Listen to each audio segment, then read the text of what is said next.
Lago Strobel is nestled in a grim and desolate alpine plateau at the foothills of the Andes, in the deep south of Argentinian Patagonia.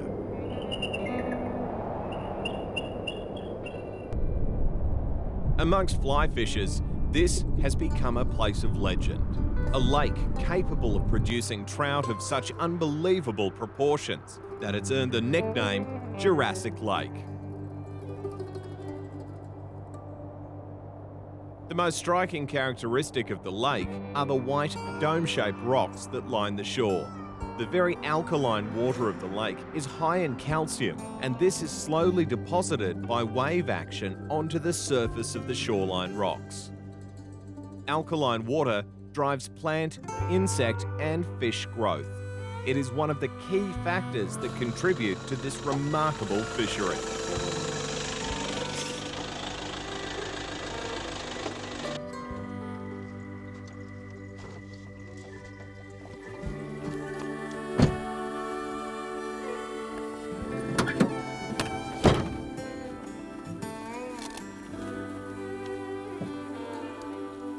Fly fishers travel here from all over the world to feed their addiction for monster rainbow trout. But there is a common misconception amongst people that have not visited, that the fishing is one-dimensional. Nothing could be further from the truth. There are many facets to the trout fishing here that make this place truly unique.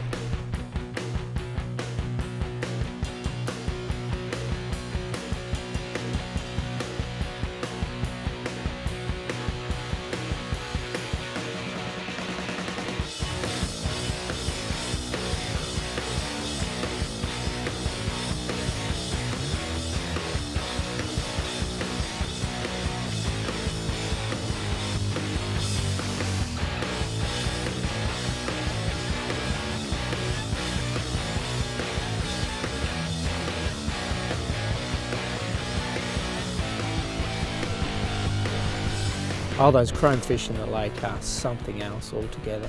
Nothing can prepare you for the power of those fish. It's kind of like hooking a small tuna in a lake. I mean, they feel the hook and they just go absolutely berserk.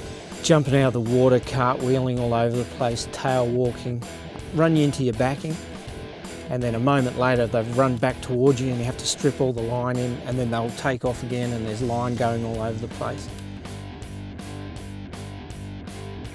There's a lot of calcified rock in the water, and it's kind of like coral. It just cuts through fly lines and tippet material, and it's everywhere.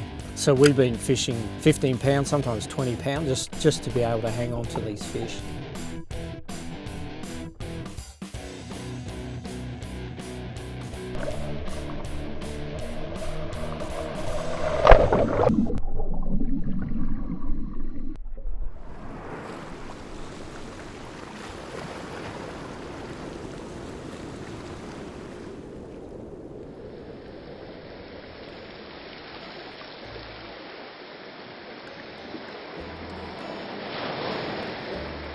It was really funny seeing Patricio hook his first chroma because we didn't give him any clue as to what he was in for, and I just wanted to sit back and see what happened, and he hooked his first chroma really close to him. He was just stripping his flies back in, hooked the fish, and of course the fish went berserk, jumped out of the water and really took him by surprise, and he was perched on a little rock and he fell off backwards into the water.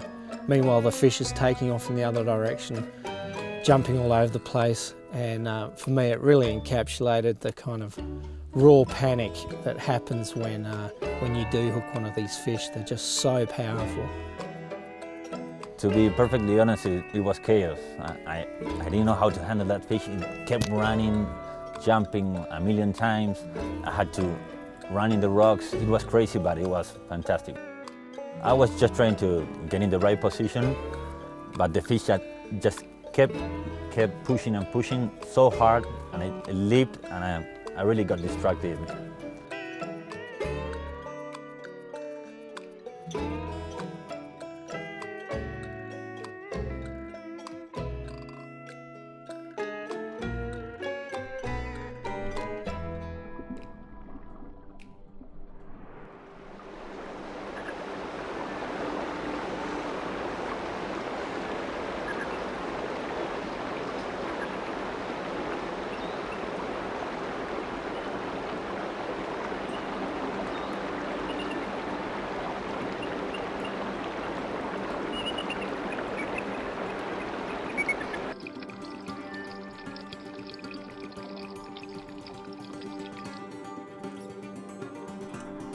The Barrancoso River is really interesting. It's the only tributary of the lake.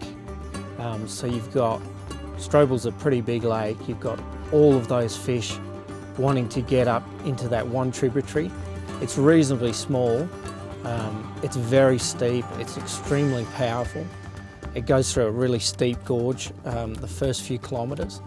I don't even know how those big fish make it up there. I mean, it's pretty intense water. It's short pools, waterfalls, lots of runs and lots of water tearing down there.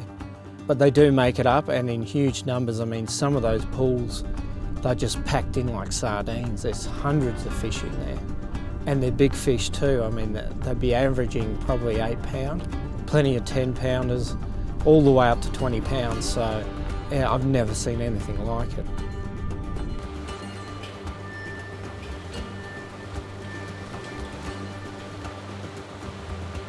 I think the Barrancoso River is like a small river in a mountain, a trout river, but the fish in there are not like regular trout. It's a normal river with huge fish. You can fish it with dries, you can fish it with nymphs, but the fish are absolutely amazing. It's just unbelievable. The amount of fish you see in each pool, you just don't see it anywhere else. It's crazy, really.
Hooking a big fish in a small river like that, especially with one with such a steep gradient, it's always stacked against you. I mean, it's a big fish, it's got a lot of weight, and then the water adds to that weight, so pretty much everyone you hook's going to tear off downstream, and the guides have got a really interesting way of landing them.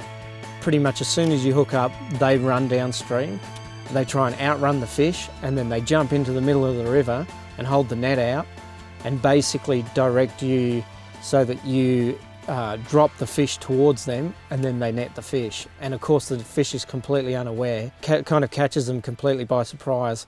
It's probably the only way you can land these fish. And I couldn't believe it, we were landing these huge fish in less than a minute sometimes.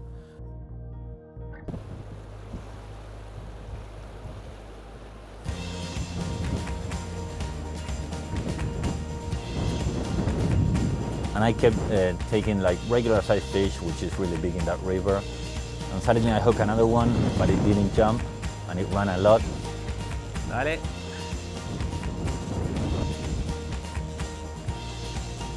So I guess it was a big one, but I didn't know it was that big. Oh, shit!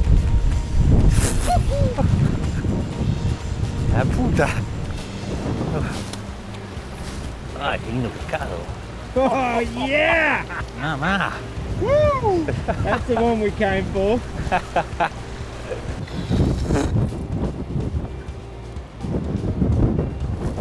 No, I couldn't believe it. I just kept looking at the fish. I can't believe rainbow trout get that big, really. I'm sure it's gonna be the biggest in my life.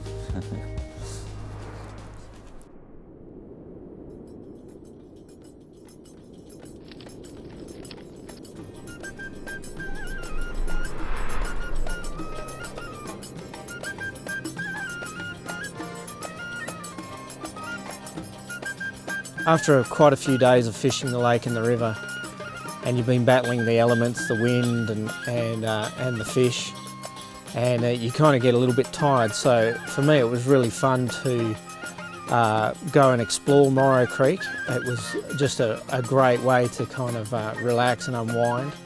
Same thing, fish running out of lakes into this tiny little creek, and it was all streamer fishing, it was all sight fishing, and we just went up there, the three of us, and just had an absolute ball of it.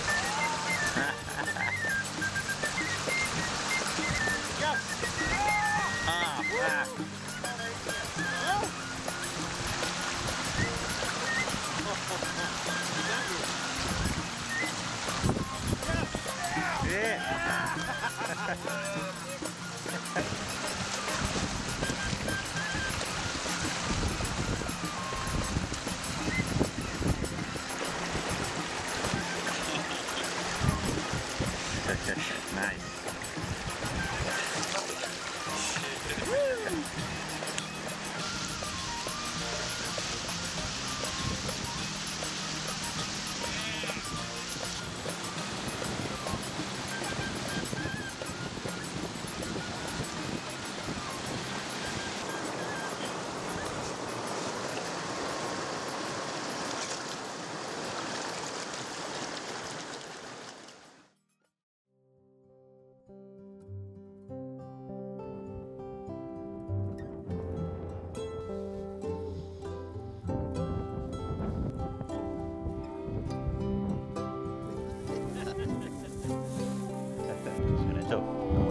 For me, it was really interesting and a lot of fun to go and explore Morrow Creek. Really tiny, I mean, you can practically jump over it in places.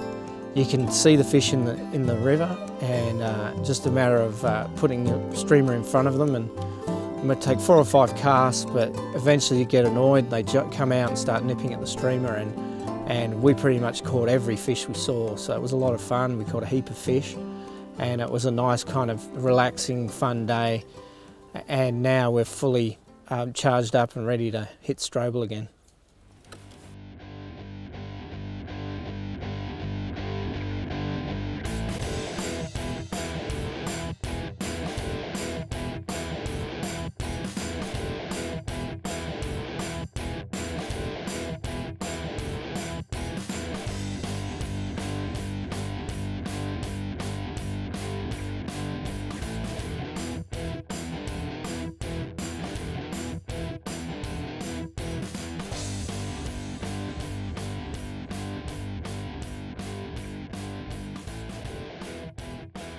For many, this fishery is considered to be the best rainbow trout fishery in the world, and with good reason. It's bizarre that this one area produces trout of such amazing sizes. There's no doubt in global terms, this place is an absolute freak.